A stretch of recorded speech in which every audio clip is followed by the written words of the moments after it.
last always. I'm so glad.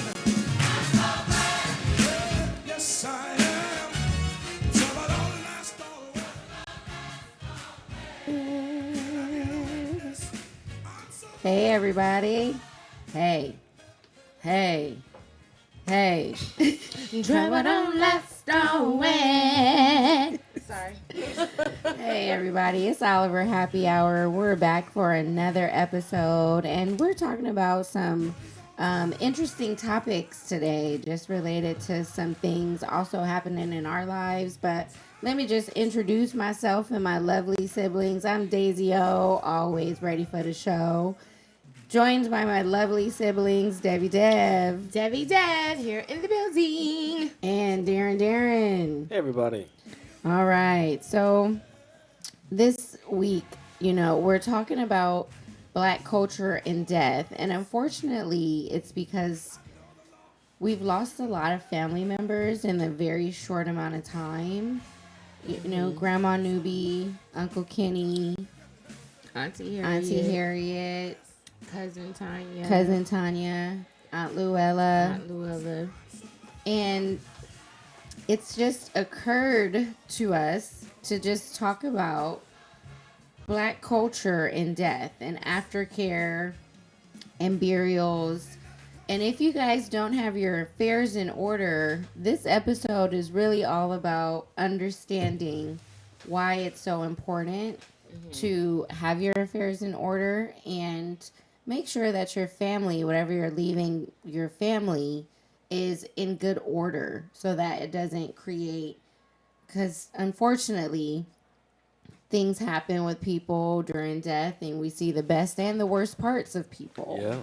So if you have your affairs in order and you can state in a will or living trust, living trust is when you're living, but in a will, what your wishes are, then that makes it it makes it a lot easier for whoever your executor is or whoever is overseeing your estate to really plan out your wishes.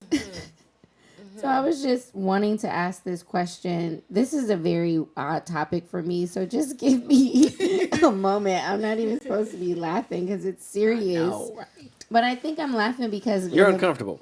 I'm uncomfortable. Yeah, and I laugh when I'm uncomfortable. It's like that awkward laugh that's like hee hee. But Right. it's not the right It's not time. really laughing moment. It's not the right time. But I just wanted to ask, you guys, like, what do you think about burial and understanding funeral insurance, all those things?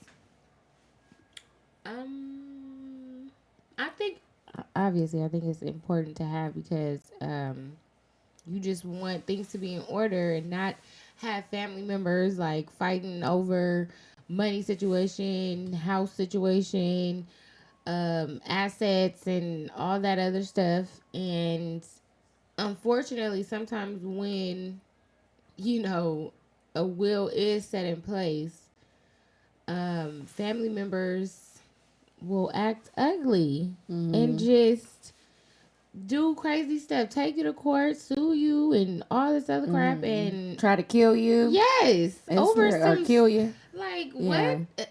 It's Like, really intense. It's crazy, but I feel like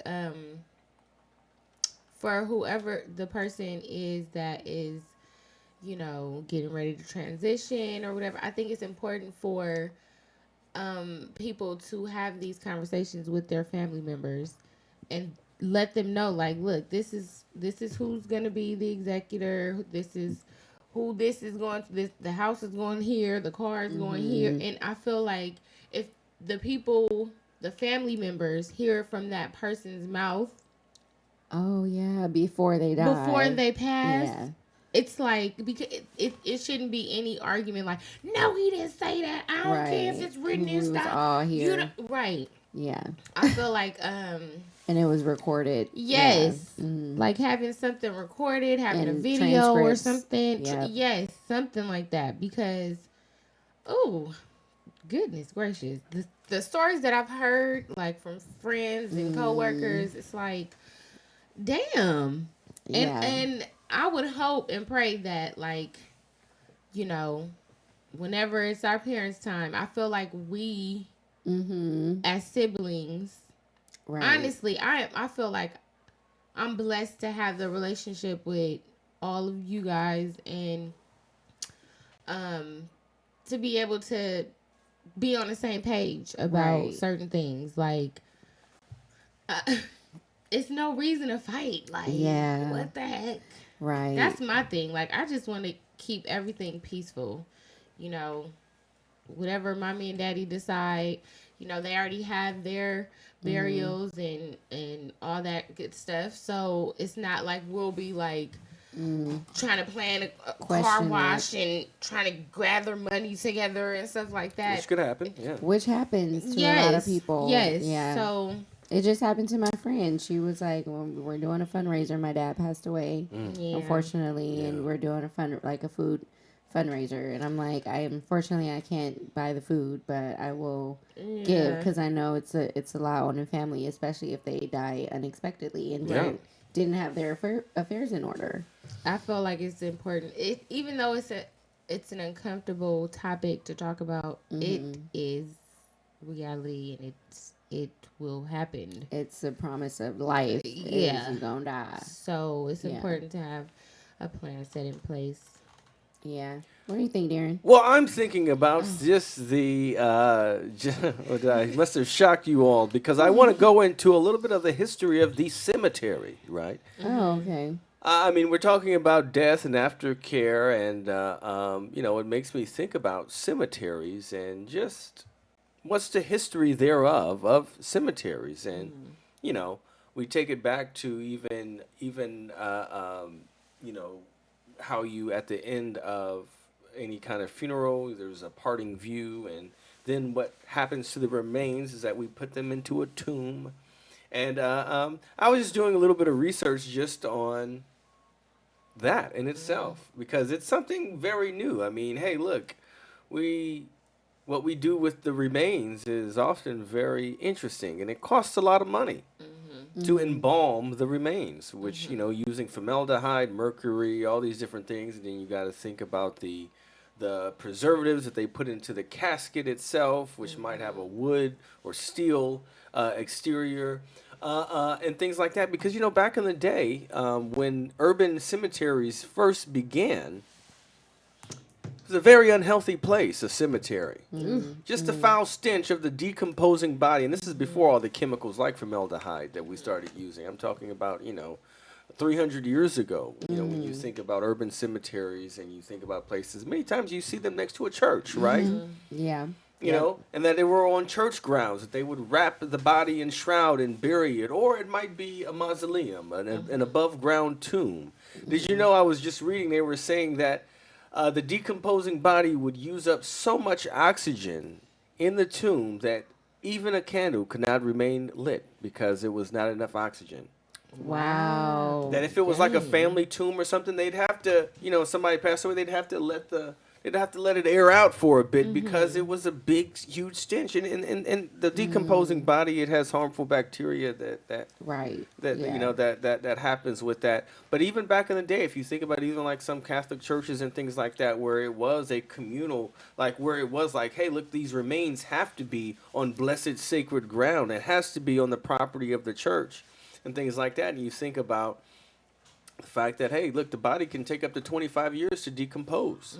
And so what some people would do is that after some years, what would happen is that you have sextons who were charged over like being the groundskeepers for church properties and stuff like that. You'd run out of space and you'd have to make room. So they would collect the bones and they would put it into a special box where it was just bones in there to make room for the new bodies that would be coming. Because one thing that we do know as a part of life is that death comes. Yes. At some point in time, it is going to come. So I was just interested in that because commonly, even what the common thing, even up to 20 years ago, the thing was is that you either were in a crypt, in a mausoleum like our parents have. They have a double crypt at Inglewood Park Cemetery, or you're in the ground. And that is real estate. To own a plot in a cemetery park, That's why they call it Inglewood Park. Inglewood Park. Because Yeah. it is a Cemetery. lawn garden model, of a cemetery. In that it's a park, it's a lawn. You come there, it's all this grass. But back in the day, for only the rich people could afford monuments or a monument cemetery, right? Where you have all Right. these. See, much older ones is monuments. You see the tombstones, the headstones, the sign, all these different things. Go to some of those old school cemeteries that's around L.A., especially the ones over in like Belvedere Park over there in East L.A., Boyle Heights, that area, Evergreen Cemetery. You see all these monuments and things like that. So that's what was going through my mind, because it's something that's very, very much more recent that we started using this kind of lawn model of it, and it's very expensive, especially if you're in an urban area, to try and pay for that. Yeah. You know how much one of those spots costs? Some spots are costing $20,000. It's Yeah. expensive. And if you're talking about embalming and things like that, you're talking about another probably like $8,000-$9,000. Yeah. I mean, the expenses add up, and I wanted to ask also, how do you think the Black culture responds? Like, Darren gave a history, Devin and I just kind of shared our feelings about it and what our experiences are, just trying to prevent any chaos that may come that's unnecessary from family. But how do you think in our Black culture we have like perpetuated any kind of what am I trying to say?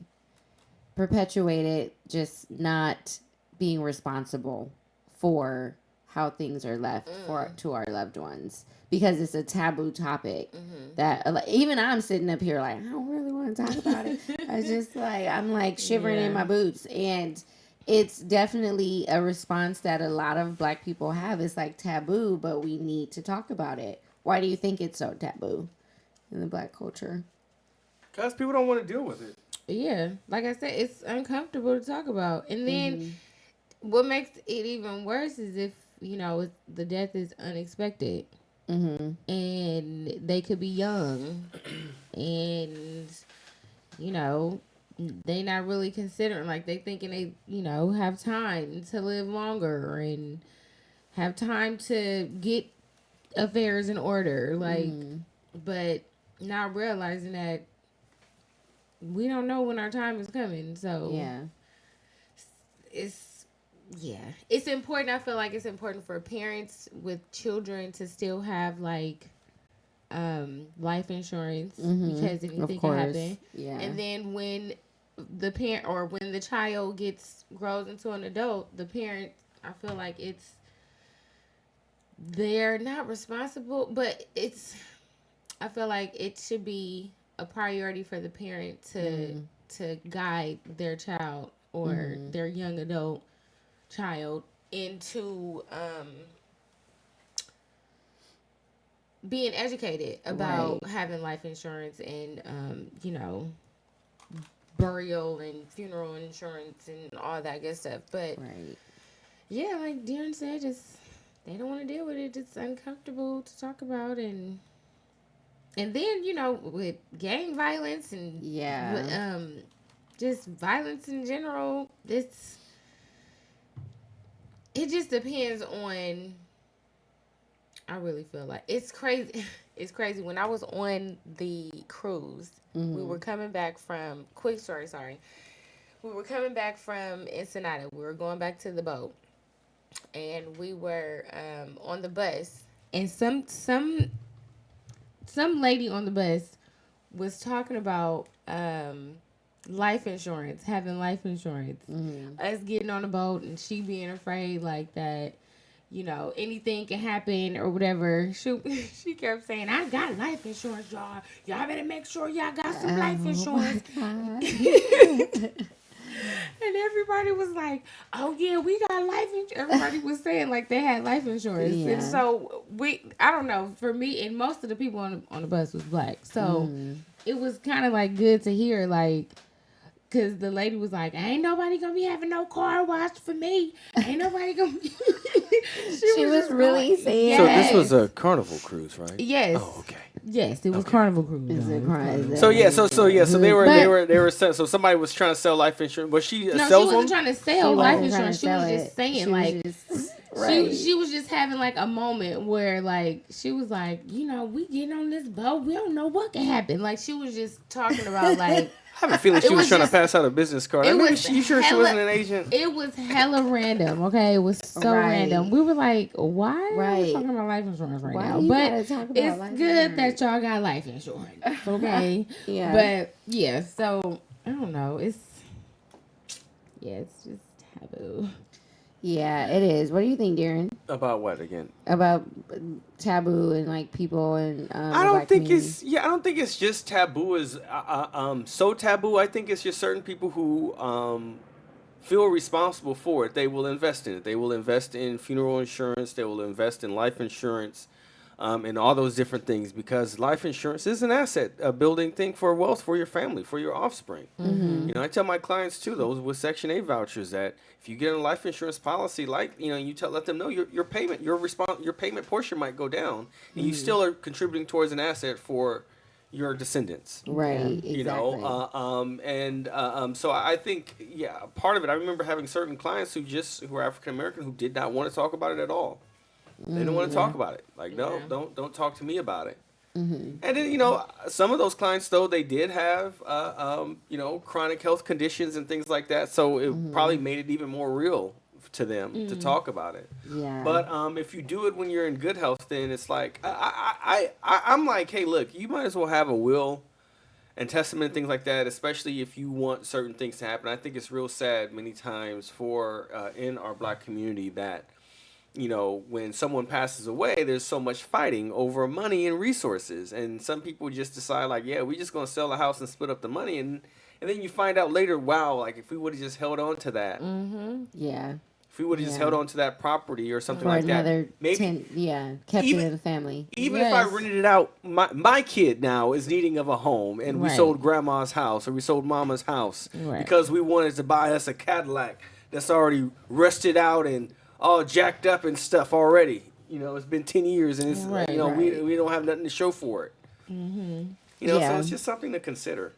And I wanted Yes. to also bring up like people's priorities, what are people's priorities in the Black community, because life insurance and burial insurance and having a will and testament, those should be priorities, but there's a lot of like other tangible things that people want. They don't see that life insurance is tangible.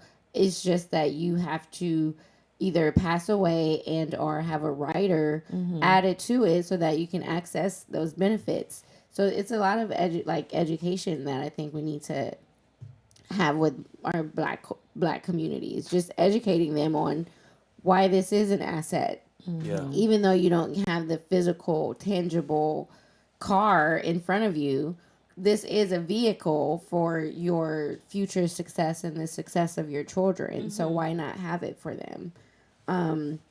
So yeah, those are just some things that came to mind. How would you like your remains to be treated? I will not be in a casket. Okay. I want to get cremated because I don't want nobody looking at me. Because that's not me. Yeah, it's not gonna be me. It's not my spirit. I don't want no viewing. flesh. My family, like y'all, y'all can look at me, but no, I don't want. Yeah, no, I don't want that. Yeah. What about you, Darren? Yeah, I'm thinking about cremation, honestly. Yeah, I mean, I think it's, because look, if not, it's really, I know it's really expensive to get a spot. It is, yeah. Because the spots are talking limited about now, 10 too. Yeah, unless you're trying to be out in San Bernardino or somewhere. Right. Right. know? Yeah. And like that's even money to have a hearse take you all the way out there and Right. drop you off. Right. Then there's opening and closing. mommy and daddy, they took 20 years to pay off their double crib. Yeah, Almost. yeah. They Seriously. got it, but that was a good deal back in the 80s. They don't even do that no more. But they had it and they stayed up to date with it. So Yeah. the thing is, too, with insurance, you have to pay that premium every single Right. month, and you can't miss a payment or have a lapse in your payment. Otherwise, you can't access the benefits. So you have to keep those payments current. And I think that's important.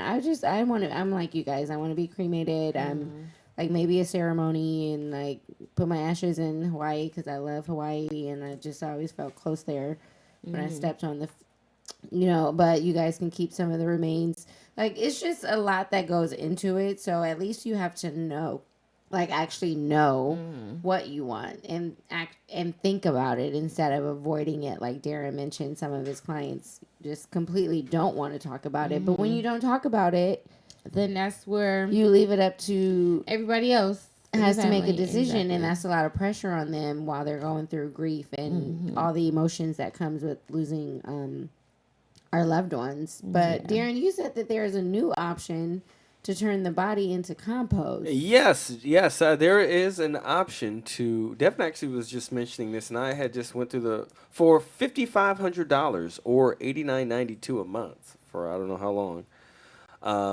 You can get the Earth package from a company called Earth. Now, Earth, they will take possession. I mean, once they are given your remains, they will put you into this specialized chamber that in 40 to 5 days, with a mixture of mulch, organic mulch, wood chips, and wildflowers of all things, and your body is cleaned and wrapped in shroud and stuck into this chamber that has optimal moisture, and I think it's up to 130 degrees for 45 days, and it will turn you into a soil. And you get 1 Wow. cubic yard of your remains in this soil that you're free. Maybe your family wants to plant a nice garden for you or something like that, or maybe they want to take you. You can have some of your remains taken up to Washington State, where there is a like a forest conservation that they have, where your remains will go back to conservation efforts. Wow. Wow. That's a good option. I'm gonna look into that. Well, it is. Build me,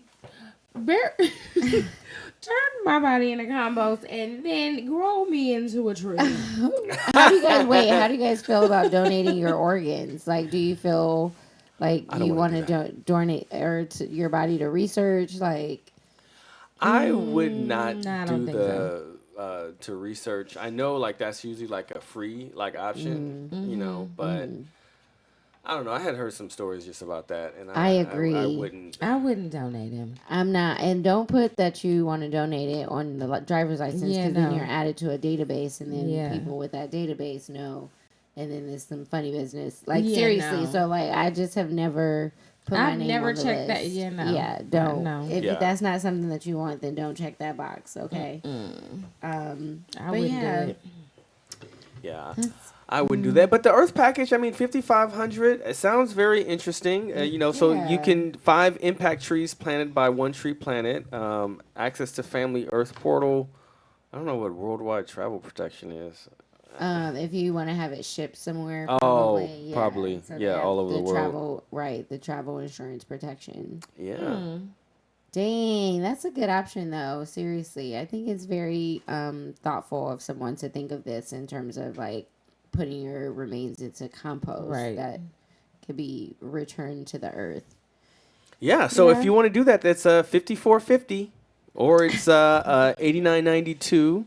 What is this? A commercial, Darren, for the Earthfuneral.com. No, it's just basic an option. It's advertising. another option. It's another option. Yeah, Yeah, exactly. it's another option other Yeah. than just being cremated Well, and in having order ashes. of most expensive, obviously having a casket and like having a plot is like more expensive, and then you have cremation, and then this is like seems to be a more affordable, even more affordable option. Yep. Okay, all right. Yeah. Well, you guys, that's all that we had to talk about That's all we today. got That's today. all we got today, y'all. It's a mini quick episode just to have a good conversation about preparing for sparked some Well, thought getting into and to Yeah. get it people. together. I mean, Yeah. for families, especially those with offsprings and stuff like that, it's never too late to create a will. It's never too late to get what you want down, because a lot of times people's assets gets lost as well in probate court. Yeah. You know, and I think it's a great opportunity even for us to even say, like, hey, even with us and our parents, maybe we need to put some assets into a living trust, Yeah. so that certain assets are protected and are prevented from having to go through probate, and for us having to pay estate taxes. You know, because that's the other thing. If you have offspring and, like, you know, Uncle Sam is going to get their cut. They find out that you died, they want a piece of it. Right. Yeah. You know, or you owe. They say, you owe us some Medicare money. You need to sell the house and pay us back. You know, and so rich people, they do this. They have their property in trust, or they have many of their assets in trust, so that they can bypass this estate tax and stuff like that. That's smart. Darren, thank you for educating the people. Like, put your money in some trusts and funds and have it secured by a financial professional who can help you get that done. Yes. You know? Yeah. And people be so skeptical about people who sell insurance. And I'm like, these people are really trying to protect you. I have my life insurance license, and it's just, I need to figure out how I'm going to use it. I took the exam and everything. But it's mainly because I appreciated the education. Yeah. Even as I was learning about it, for me, I was more informed and knowledgeable about the decisions, and I didn't have to mistrust the financial professional that's giving it to me, because I'm also learning about it. So we have to educate ourselves on things so that we can make better decisions and better choices for our families. Yeah, and That is so there true. are options. Even if you think that there are none, there might be one.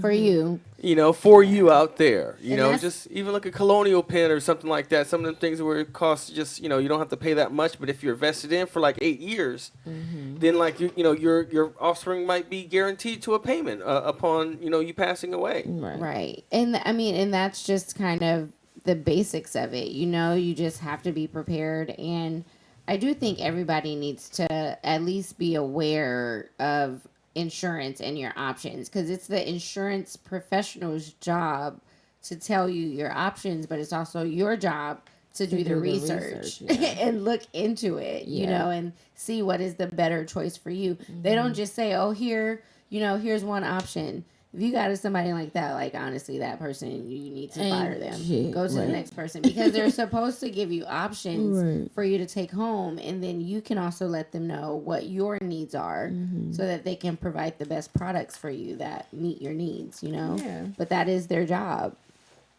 Absolutely. Well, Yeah. All right, all y'all. right. All right, y'all. We're going to say our Proverbs 3, 5, and 6. Trust in the Lord with all your heart, and lean not on your own understanding. In all thy ways acknowledge him, and he shall direct thy path. God bless.